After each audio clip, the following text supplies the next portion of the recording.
I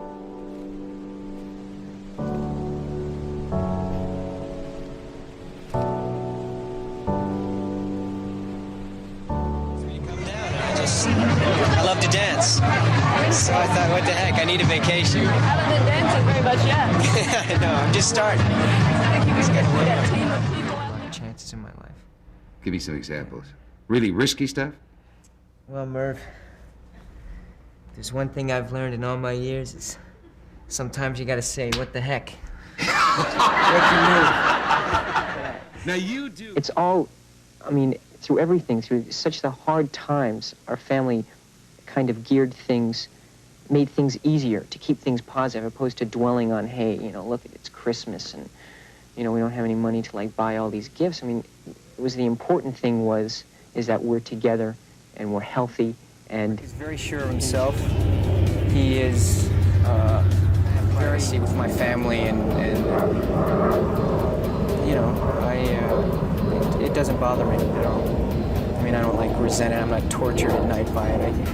You know, actually, I'm very happy that people, you know, think enough of my work, you know, to feel that way. It's a tough life. You know, you really have to be dedicated.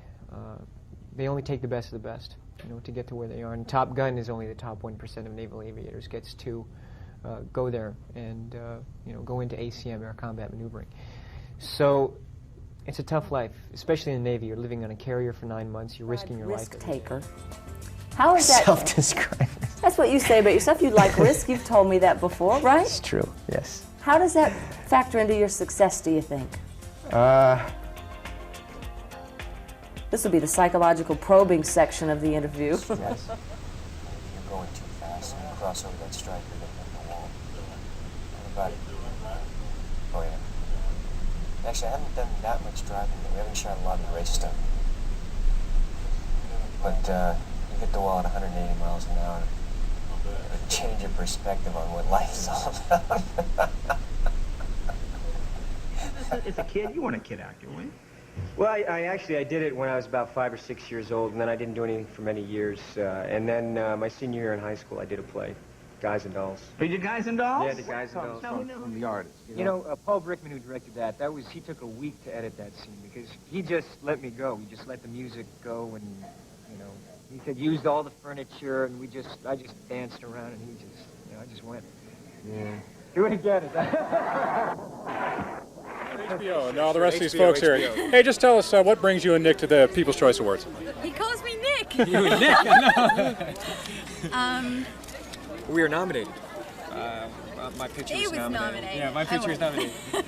That's why we're here. Why the People's Choice Awards? What makes them special then? Well, it's because it's the people. That's who we make the movies for, and just to be nominated for this is very important, and it means a great deal to me. You know, in feature film. And are you? I think I've done all right. Someone that sticks by their word. I think that people on a daily basis, whether they realize it or not, are dealing with truths and lies and moral choices, and a lot of times that it's very difficult for someone. I mean, it doesn't feel any, I feel just really excited about it. I was just very proud of the movie and really excited to get this kind of acknowledgement for it. Well, Jerry? we started shooting in November, and I finished that the night before. But That's insane. well, you know what? I ended up getting a lot of weeks off when we were shooting. So the shooting-wise was about 10 months. 10 and a half months. Yeah. Working with Stanley, he was great. Kevin Houvain, Rick Nacita, Tori Metzger, Bert Field, Susan Batson, Larry Kopakin, and you know, most of all, I've got to talk about Paul Thomas Anderson. David Ames is a guy who, I don't think he's a bad guy at all. I think he's a guy who he lost his parents, and he's snowboarding through life. He doesn't really recognize it in life.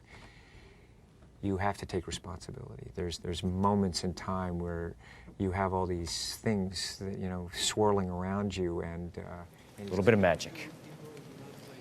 We're all here tonight or sitting at home watching because something came off a movie screen. A little bit of magic touched our lives.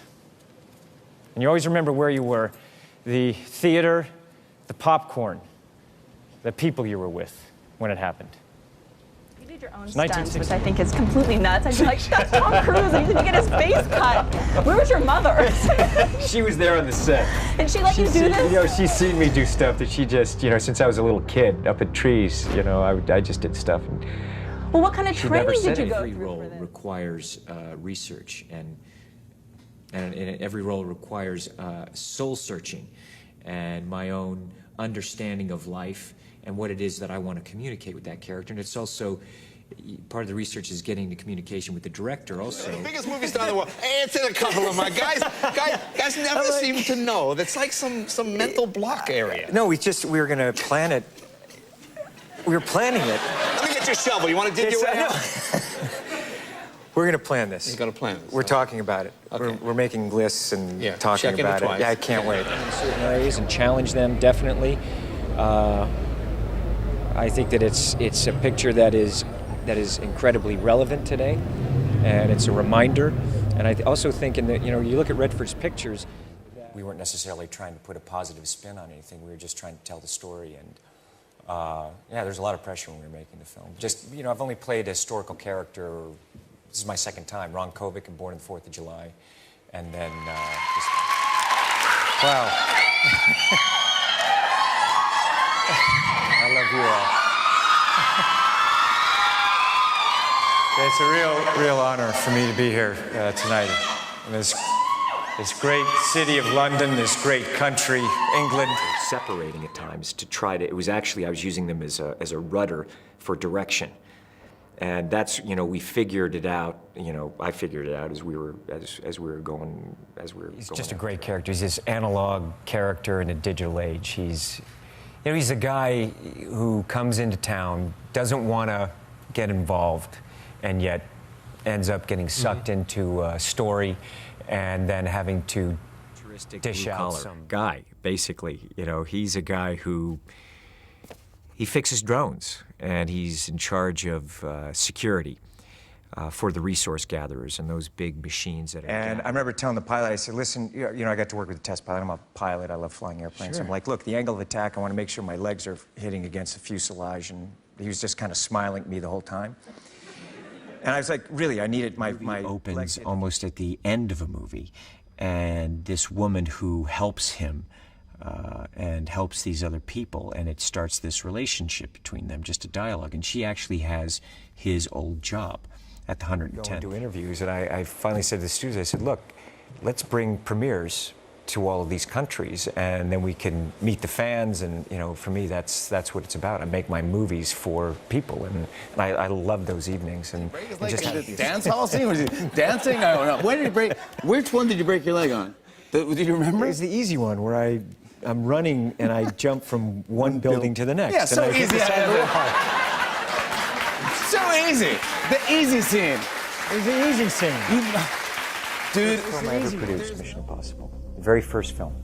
And I'd been asked by many studios to go and make films for them and produce films for them. And I was waiting for the right one. And then I went to Paramount. I wanted to go make movies around the world. Since I was 4 years old, I've wanted to make films. And I had two things I wanted. You know, luckily, the studio, they wanted me to do it so badly that I was allowed to do that. And Simpson Bruckheimer were great. You know, I learned a lot from them and Tony.